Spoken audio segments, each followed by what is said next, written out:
Salut à tous, donc aujourd'hui je vais vous faire un petit tutoriel sur comment, je dis bien comment faire la comment faire l'interface d'un jeu. C'est un jeu c'est une sorte de jeu plutôt qui a été créé il y a quand même allez, plus de 20 ans.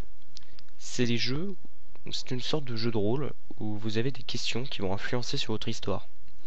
Donc je vais simplement vous apprendre à faire l'interface. Après le jeu, ça sera votre imagination.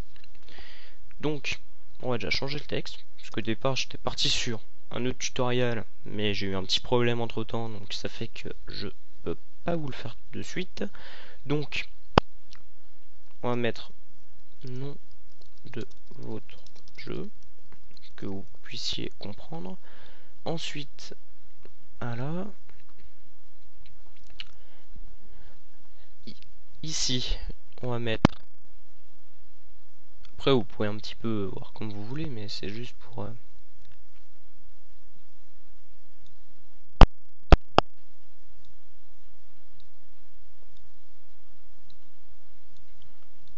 Voilà. On va mettre bien. On va mettre bien du genre 4. C'est bien 4. Après, vous pouvez changer, hein, mais là, c'est juste pour.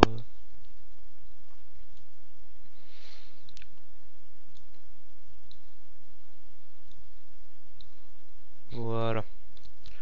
Chaque bouton, on va mettre valider.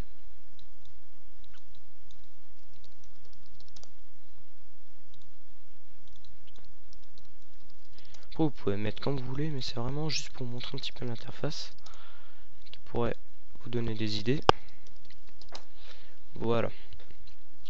Donc, à l'époque, il faut savoir que ce genre de logiciel, enfin, ce genre de jeu, c'était encore au départ dans des, vous voyez, dans les vieilles boîtes, genre quand vous ouvrez votre CMD, c'était ce genre, dans ce style, un petit peu. Et donc, ça a vraiment changé. Vraiment changé. Bon, maintenant, il me semble plus qu'ils en fassent encore, mais je sais qu'à l'époque c'était comme ça. Donc, vous avez ici, ça sera réservé pour les questions. D'accord? Donc, ça sera pour les questions. Je vais vous expliquer. Alors, c'est que du texte. Et le jeu, c'est vraiment de jouer avec l'imagination de la personne qui l'utilise. Alors, voilà, on va faire une grande fenêtre.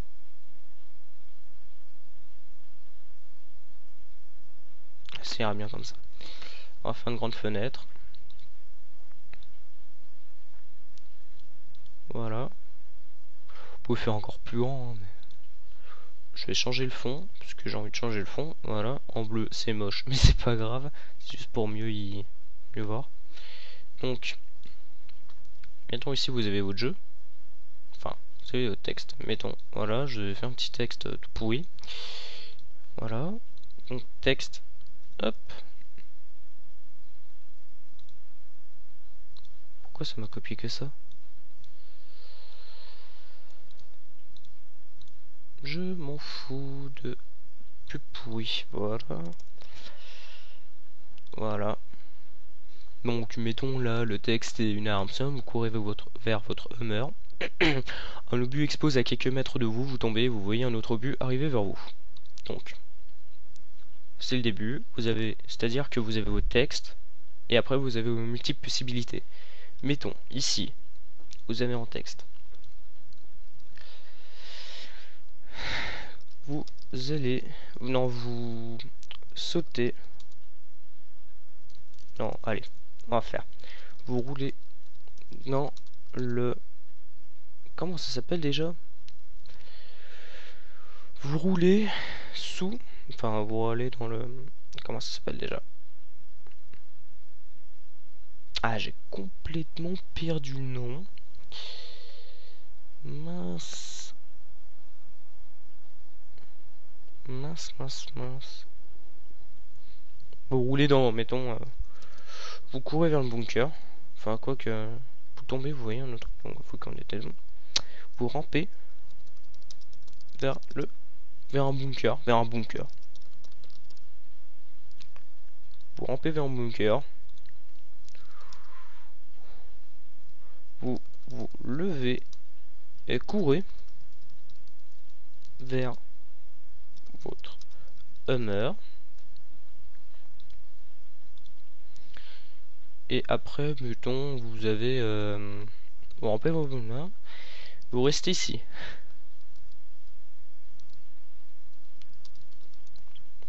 Et mettons la quatrième, aucune solution. Aucune solution, donc c'est à dire que là on va mettre phase et la phase. Ce genre de jeu, c'est chiant à faire pour une seule vraiment condition.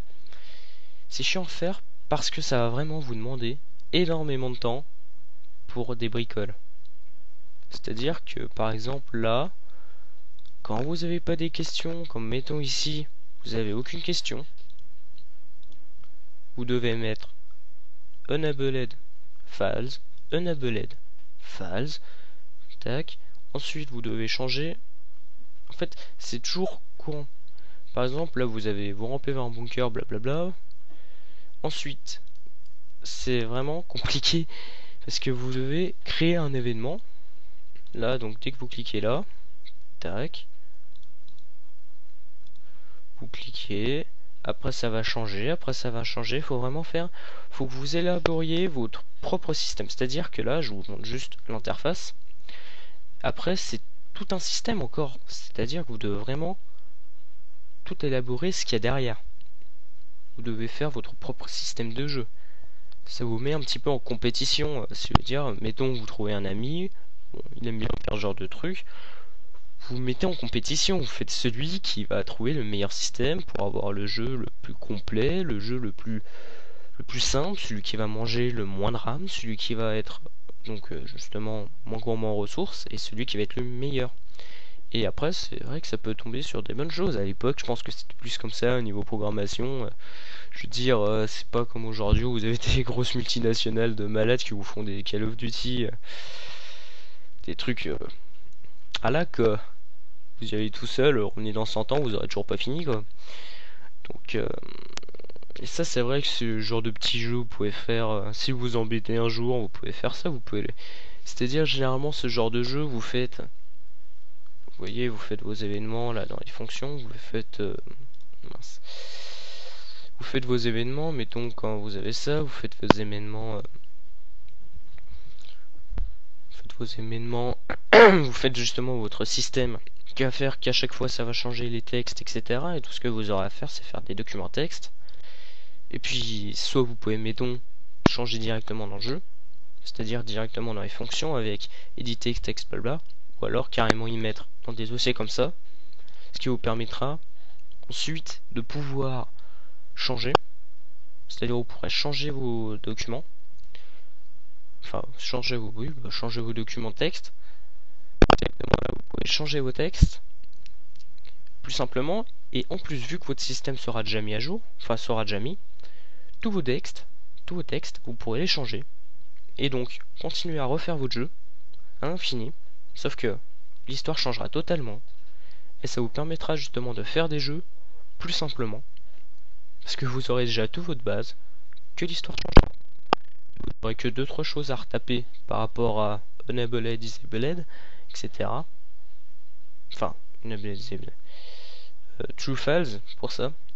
Et donc ça vous permettra de faire des jeux enfin des bons jeux quoi. Et voilà, donc ça c'est vraiment juste une idée, c'est une petite idée de programmation que vous pouvez faire. Après, libre choix à vous d'y faire. Et si vous avez vraiment, enfin si vous y arrivez pas, vous contactez sur le forum. Vous contactez justement sur le forum de Valorsoft en catégorie Software Zator, vous posez des questions. Si vous avez des problèmes, vous contactez personnellement. Je vous mettrai mon pseudo dans la description de la vidéo. Et ensuite, vous m'enverrez un message directement sur le forum. Et si vous avez vraiment des problèmes communs, C'est-à-dire que vous avez des problèmes comme à peu près toutes les sortes de programmation que vous faites, et non pas juste ce genre de jeu, enfin juste celui-là justement, ce que je viens de vous montrer. Dans ce cas-là, vous pouvez poser dans les questions générales, et là, vous aurez beaucoup plus de chances de pouvoir avoir des solutions. Donc en espérant que ça vous ait donné des idées de programmation. Voilà, à la prochaine.